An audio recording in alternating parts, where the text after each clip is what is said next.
Hello guys, welcome to my YouTube channel time to study and art. इस video में हम BPSC 131 के unit 6 cover करेंगे, जिसका नाम है अधिकार यानी राइट्स। तो इस वीडियो में हम अधिकार का अर्थ, अधिकार की परिभाषा और अधिकार के लक्षण या फिर विशेषताएं, इन पर चर्चा करेंगे। तो चलिए शुरू करते हैं। सबसे पहले हम अधिकार का अर्थ देखेंगे, मीनिंग ऑफ राइट्स। राज्य द्वारा व्यक्ति को प्रदान की जाने वाली बाहरी सुविधा अधिकार है।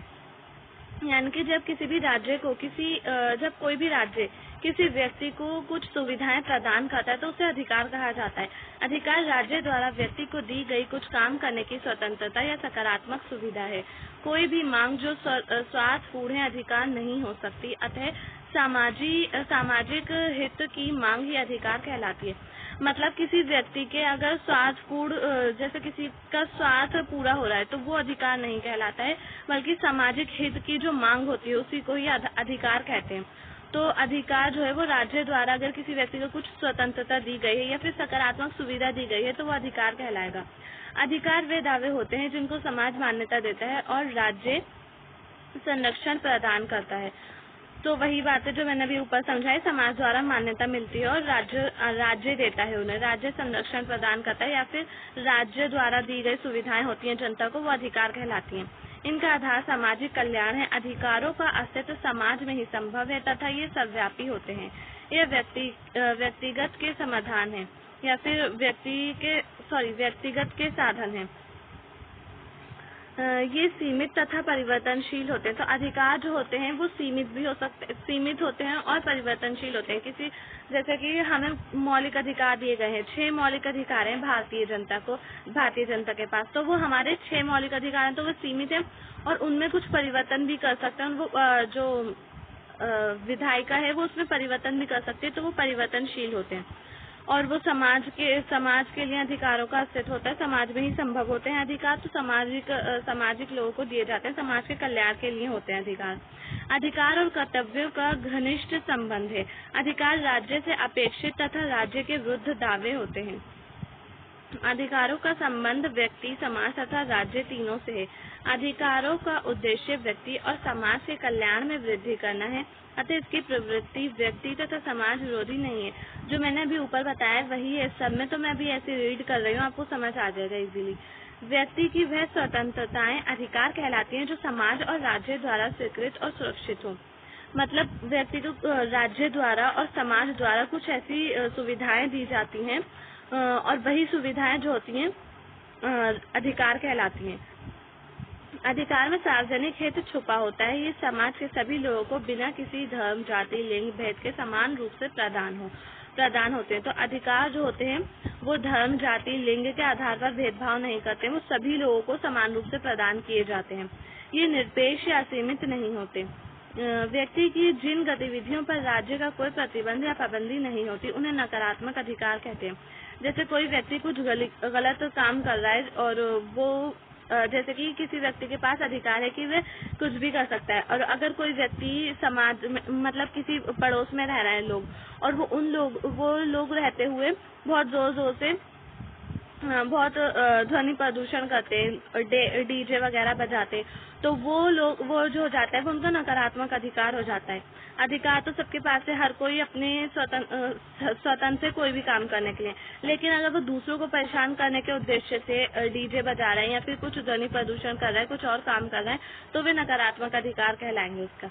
जबकि सकारात्मक अधिकार ऐसी व्यवस्था के सूचक है जो व्यक्ति के आत्म विकास में सहायता देने के लिए राज्य की ओर से विशेष रूप से की जाती है।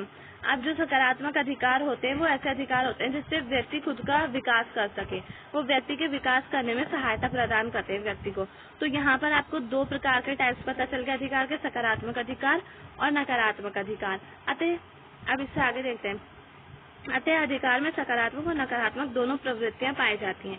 राज्य अधिकारों का जन्मदाता नहीं वरन उन्हें केवल मान्यता प्रदान करता है।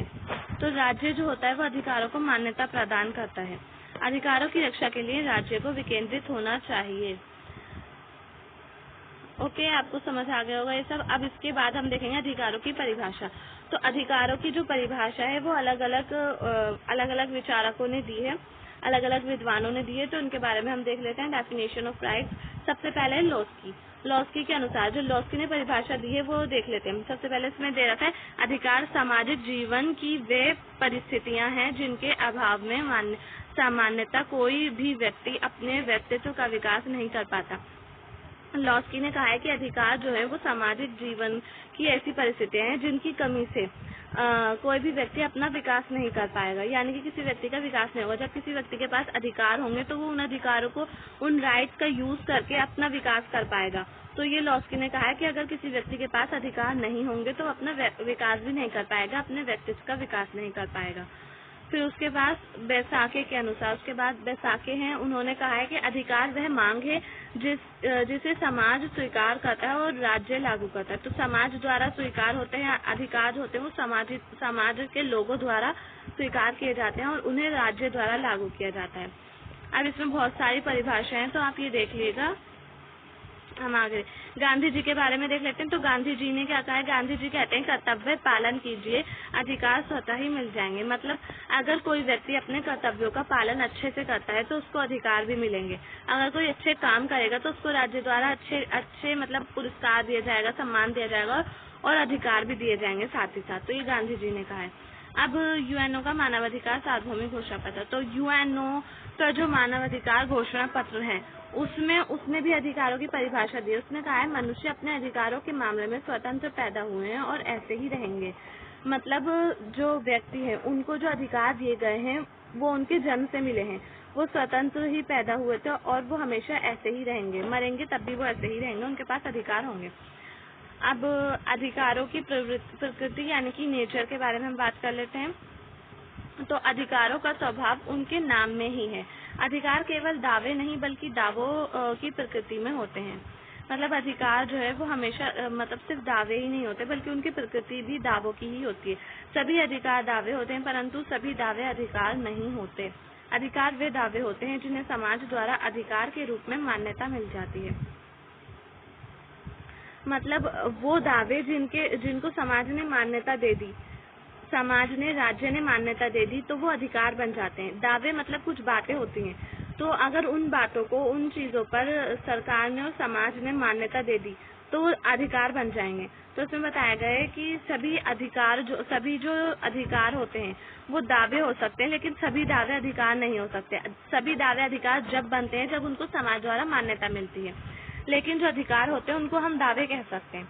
ऐसी पहचान की कमी से अधिकार केवल दावे बनकर रह जाते हैं। एक व्यक्ति ऐसे किसी भी अधिकार का प्रयोग नहीं कर सकता जो समाज के द्वारा एक अधिकार के रूप में पहचाने नहीं गए हैं। वही है, जब समाज द्वारा किसी भी दावे को, अगर कोई दावा है उसको समाज द्वारा मान्यता नहीं मिली है तो वो अधिकार नहीं कहलाएगा, और अगर उस दावे को समाज द्वारा मान्यता मिल गई है तो वो अधिकार कहलाएगा। तो इसमें भी वही कहा गया है। फिर हॉब्स ने कहा है, हॉब्स जो एक बहुत बड़े वैज्ञानिक है, विचारक है, इन्होंने अधिकारों के बारे में कहा है। तो ये कहते हैं कि अधिकार वो है जो हम दूसरों से मांग सकते हैं तथा दूसरे हमसे, एवं स्वयं एवं सभी मौलिक वास्तविक अधिकार समाज कल्याण की शर्त हैं। तो वे कहते आपको समझ आ गया हॉब्स ने क्या कहा है। हॉब्स ने कहा है कि अधिकार जो होते हैं वो सभी मांगे होती हैं जो हम दूसरों से मांग सकते हैं और दूसरे लोग हमसे मांग सकते हैं, और अधिकार जो होते हैं असल में समाज कल्याण की शर्तें होती हैं। ये कहा है इन्होंने, हॉब्स ने। अतः आंशिक रूप से अधिकार वह दावे हैं जिनकी मांग कोई इसलिए कर सकता है क्योंकि वे कर्तव्य के प्रति पालन के लिए बहुत जरूरी है जो समाज उससे करने की उम्मीद रखता है। मतलब कोई भी अधिकार जो होते हैं वो ऐसे दावे होते हैं जिनकी मांग कोई भी व्यक्ति इसलिए करता है जिससे समाज का कल्याण हो, समाज के प्रति जो किसी भी व्यक्ति के कर्तव्य हैं उसका पालन हो सके। तो इसलिए कोई भी व्यक्ति अधिकारों की मांग करता है या फिर किसी भी व्यक्ति को अधिकार इसलिए दिए जाते हैं, और ये समाज कल्याण के लिए जो अधिकार होते हैं वो बहुत ज्यादा जरूरी भी होते हैं। किसी भी कीमत पर ये सामाजिक है क्योंकि उनका जन्म समाज की उत्पत्ति के पहले नहीं हुआ था।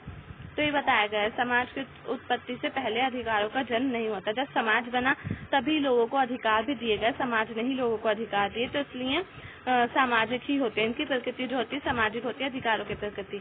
तो आप लोगों को याद रहेगा अधिकारों की प्रकृति सामाजिक होती है, और अधिकार जो होते हैं वो कुछ दावे होते हैं, लेकिन सारे दावे जो होते हैं वो अधिकार नहीं हो सकते, क्योंकि अधिकार तो दावे हो सकते हैं लेकिन जो दावे होते हैं वो अधिकार तभी बनते हैं जब उनको समाज और राज्य द्वारा मान्यता मिलती है। तो इसके बाद हम करेंगे कैरेक्टरिस्टिक्स या फिर उसकी विशेषताएं, लक्षण कह सकते हैं, विशेषताएं कह सकते हैं। तो अधिकारों की कुछ विशेषताएं होती है जो हम देख लेते हैं। तो पहला है इनका सामाजिक स्वरूप, सोशल कैरेक्टर। तो अधिकार का सबसे पहला लक्षण ये है कि अधिकार के लिए सामाजिक स्वीकृति आवश्यक है। सामाजिक स्वीकृति की कमी से व्यक्ति जिन शक्तियों का उपयोग या फिर उपभोग करता है वे उसके अधिकार न होकर प्राकृतिक शक्तियां हैं। तो इस दृष्टि से भी अधिकार समाजगत होते हैं। तो वही है इसमें भी जो मैंने अभी ऊपर बताया, अधिकारों की जो स्वरूप है वो सामाजिक है। अधिकार जो होते हैं वो समाज द्वारा स्वीकृत होते हैं, समाज के द्वारा ही बनाए गए होते हैं और समाज द्वारा ही दिए जाते हैं। जो कोई भी व्यक्ति अगर अपनी शक्तियों का प्रयोग करता है तो वो अधिकारों के आधार पर ही करता है और वो उसको समाज द्वारा दिए जाते हैं। तो इसलिए जो है सामाजिक हो गए अधिकार। अब कल्याणकारी स्वरूप। तो अधिकारों का संबंध आवश्यक रूप से व्यक्ति के व्यक्तित्व के विकास में होता है, व्यक्ति के विकास में बाधक नहीं बनते। तो अधिकार किसी भी व्यक्ति को क्यों दिए जाते हैं, किस लिए दिए जाते हैं? वो इसीलिए ही दिए जाते हैं। अधिकार किसी भी व्यक्ति को अधिकार समाज द्वारा दिए जाते हैं और राज्य द्वारा दिए जाते हैं। और वो क्यों दिए जाते हैं? ताकि व्यक्ति अपना कल्याण कर सके, समाज का कल्याण कर सके, इसलिए किसी भी व्यक्ति को अधिकार दिए जाते हैं। इसलिए व्यक्ति को अधिकार के रूप में वह सुविधाएं व स्वतंत्रताएं मिलती हैं जो व्यक्ति के विकास के लिए आवश्यक है। वही जो मैंने अभी ऊपर बताया, किसी भी व्यक्ति को अधिकार इसलिए दिए जाते हैं ताकि वो अपना कल्याण कर सके और अधिकारों के रूप में उसे क्या मिलती है? सुविधाएं मिलती है, स्वतंत्रताएं मिलती हैं। इसलिए मदिरा पान, जुआ खेलना या आत्महत्या अधिकार के अंदर नहीं आता। तो मतलब किसी भी व्यक्ति को अपनी मर्जी से कुछ भी करने का अधिकार है, लेकिन क्या क्या वो नहीं कर सकता है? तो वो है मदिरा पान, जुआ खेलना या फिर आत्महत्या कर लेना। ये उसका अधिकार नहीं है बल्कि एक अपराध है।